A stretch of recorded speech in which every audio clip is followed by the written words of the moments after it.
ইরানের ওজন না বুঝে কেন বিপাকে জড়াতে গেলেন? ইসরায়েল মনে করেছিল ফিলিস্তিনিদের মারি তারা মাটি খেয়ে ঘাস খেয়ে মাটি পড়ে থাকবে, কিছু বলবে না। সব মুসলমান এক নয়, সব মুসলমান এক নয়, এই কথাটি মনে রাখতে হবে। আজ ইরানের লেজে পাড়া দিয়ে ইসরায়েলের যে অবস্থা হয়েছে, বড় বড় শহরগুলো মাটির সাথে মিশে গেছে।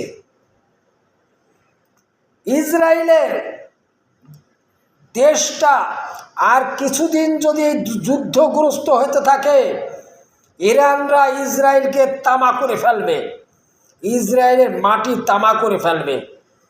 এই অবস্থা দেখে ইসরায়েল ট্রাম্পের হাত পা ধরে যুদ্ধবিরতি ঘোষণা করেছিল। এটা আমেরিকার কথা ছিল না, ইসরায়েলের কারণে আমেরিকা যুদ্ধবিরতি ঘোষণা দিয়েছিল। সেই ঘোষণাও আবার অনেক সময় উল্টাপাল্টা করে ফেলছে। ঘোষণার পরেও আক্রমণ করছে, 15 দিন ডেট বেঁধে দিয়েও আক্রমণ করছে। একটা